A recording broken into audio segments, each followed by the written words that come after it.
Ron Musgraves, Pressure Washing Institute, Contractors First. How's everybody doing today? It is Tuesday, May 5th.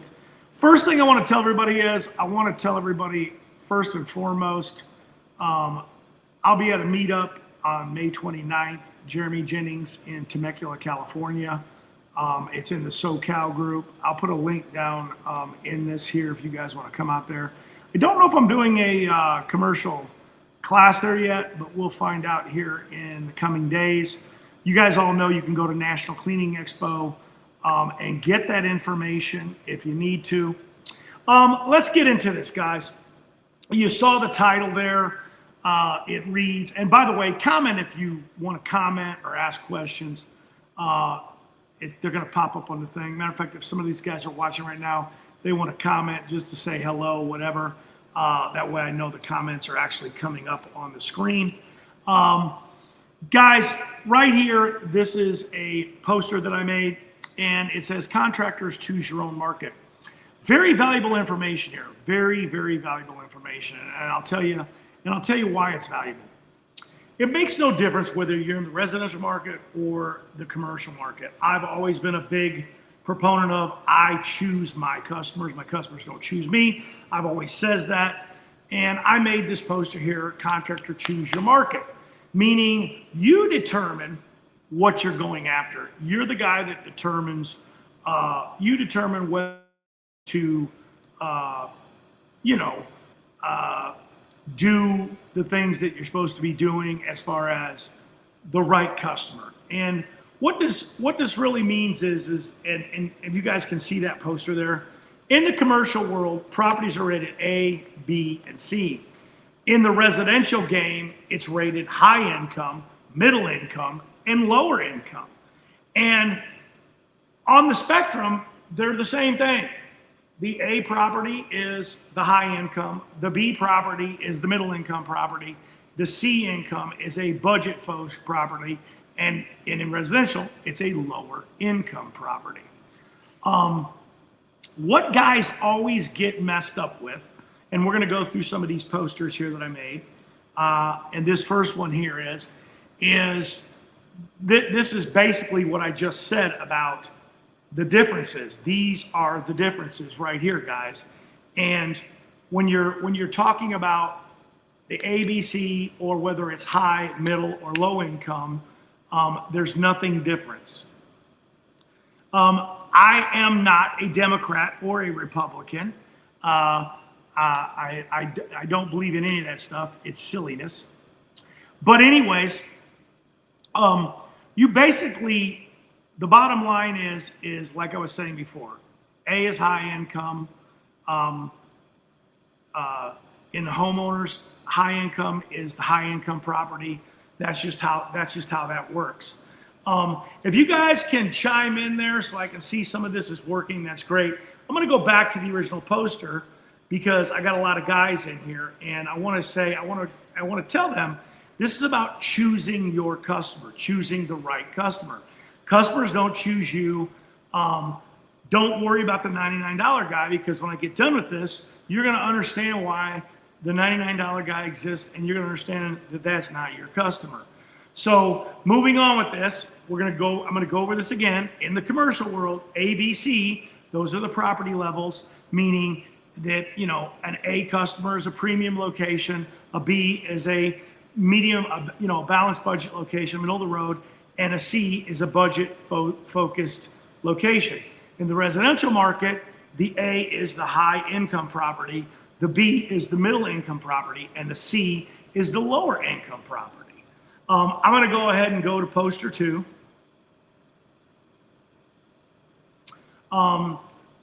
We always get some trolls on here as we go through.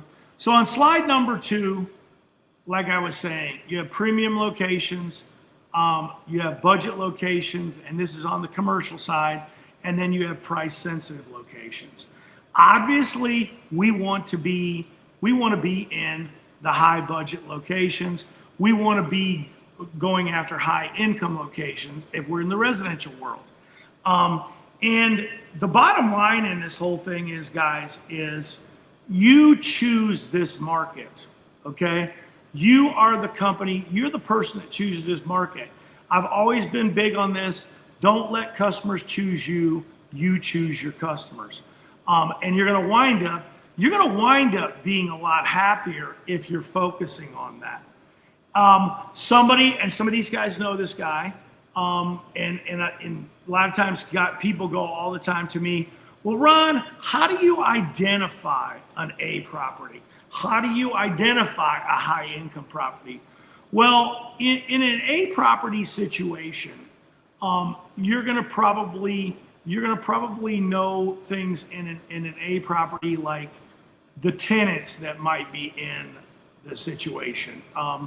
Does it have a Family Dollar store in the shopping center, or does it have a Rolex in the shopping center? Okay, if there's a Rolex in the shopping center and all these higher end Gucci handbags, things like that, it's probably an A property. It probably has a good budget, and it's probably paying a lot of money to wash, and they also have higher expectations. Because keep in mind, when you're talking about washing for an A property versus a C property, or a high income residential property versus a low income property, let's talk about this. What is a lower income person focused on? Price. Is that the customer that you want? It works the same in the commercial world. If you've got an A property, they're not focused on price. They're focused on the higher expectations. They know that they're going to be paying top dollar, and details will matter on an A property, okay? When you're talking about a budget-focused property in the commercial, it's a price-sensitive thing, just like the lower income. They're worried about staying within budget. They want a basic service, and it's high competition. What's that mean if it's high competition? It means that often it's a race to the bottom, okay? And that's not where you want to be. And that's the whole thing of this is you want to add value, okay? You want to add value when you're in a B property. It's a value-driven thing. When it's in a premium property, we're not even talking about value, because if you're not the best out there, you're not going to get these people's business, and they're going to pay for that type of service. So in the middle income property, when you go back to residential, when you're talking high income, they're not focused on price either. They're also paying for the quality service, and details matter. It's the same thing, okay? When you're talking about middle income residential property, then this is when all this values talk comes into play, and they're still shopping smart, and they want a reliable person, okay? They're focused on reliability, maybe safety, things like that. Where the lower income, we go into the lower income again, they're basically just focused on price, their basic needs, and everything is cost driven. Everything is cost driven. So guys, I hope this helps you out and gets you thinking and clicks in your brain that you need to be focused on choosing your customers, not your customers choosing you. I'm going to mention this gentleman just as a short skit.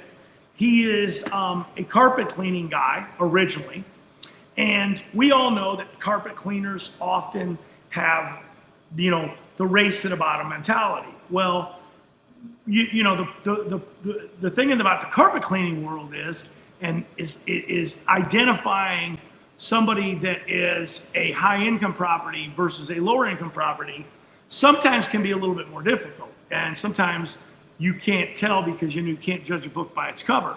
But what he has done is he went after a niche market. And we all know people that have real wood floors, okay?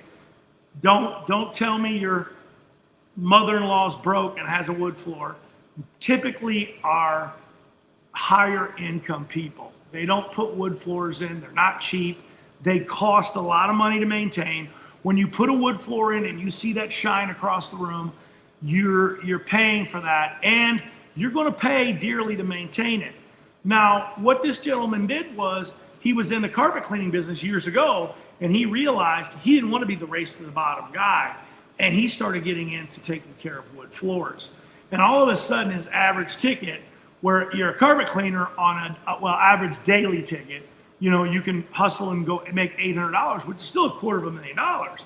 You can now go and start doing, and this is an example, the wood flooring restoration, and now the average daily ticket is $3,000, $4,000, and as an average daily ticket, meaning that he has days where he does $8,000 or $9,000, and then days where he only does $1,500 or $2,000, but his average is way much higher than he was when he was doing carpet cleaning for low income customers, okay? So I gave you that as an example. It's all relative. It doesn't make a difference. I told you that A properties, they're gonna have things like manicured landscaping. They're gonna have great exterior lighting, the permanent exterior lighting. They're gonna have fountains throughout their place. They're probably gonna be pavers or stamped concrete instead of just asphalt. These are some of the things that you can help identify these properties. Now, there's a lot of guys out there that make good money even doing in lower income and budget focused, okay? Because we all know sometimes you use loss leaders, you're gonna attract those type of customers, but if you are this guy that upsells, some guys call it the bait and switch, it's just not the mentality or the way I wanted to run a business. I didn't want to be out there all the time trying to upsell somebody. I would much rather have a premium customer or a high income customer. Premium customer being an A property and commercial, and if I were to do residential, I would probably be only doing high end. Now, there are more B customers, there are more middle income customers, okay? That's just how that goes. Well, I shouldn't say more middle income customers. There's more probably lower income customers, but there's more middle income customers. Let's correct myself, washing, okay? Because we know that lower income customers, they're not washing often. So there's more middle income customers that are actually buying services. Higher end customers are just less, but they pay exponentially more. So the whole point of this thing is what do you want to be? Do you want to service high-end customers, middle-income customers, lower-income customers? Because when you start servicing them all, that's where things get difficult. And that's where people don't understand and they complain about, people are always talking about price. If somebody calls you and they tell you that you're too high, okay, you're somewhere in the middle and you've got you're between middle income and lower, and you've got lower income people calling you because they wouldn't complain about the price if they were a higher income customer.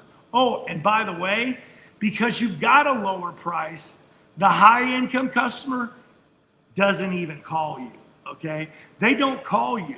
They know that you might, they're suspicious that you might be chucking the truck. You're not safe to be around their house, their children, their pets, or their kids. So the bottom line is you have to be focused laserly even on your pricing, because that's what's going to determine whether you get the calls from the high income customers, or if you're stuck in a pricing where you're between the middle income and the lower customers, you really got a problem, because you're getting lower income customers calling you saying, hey, you're too much, will you do it for this? And then they want to start dickering on price.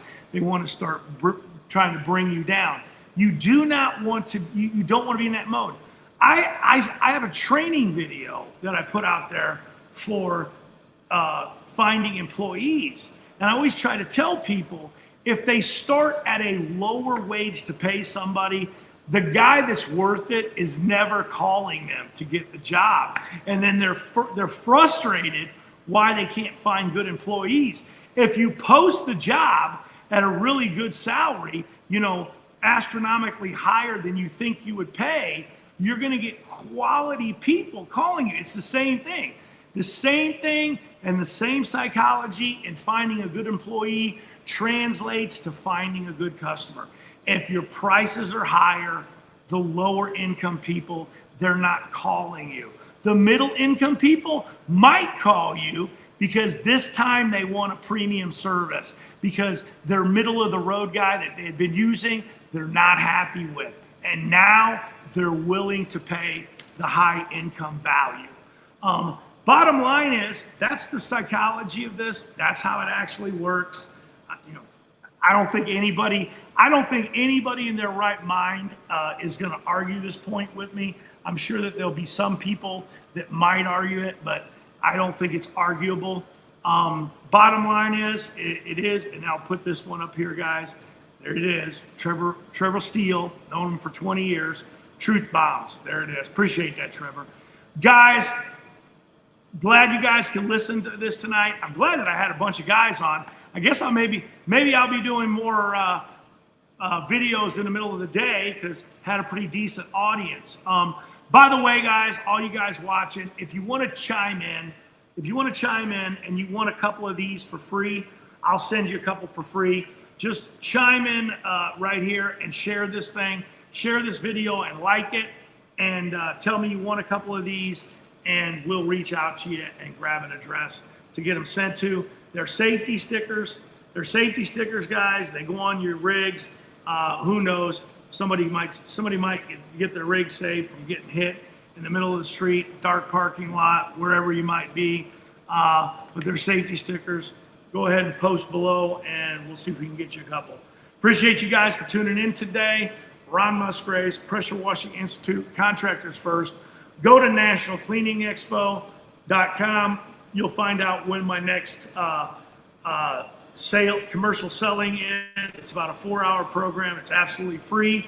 If you're interested in, chime and share the video, and we'll get you into the free group. We meet on Wednesdays at 10 a.m. every week. Talk to you guys later. Love it.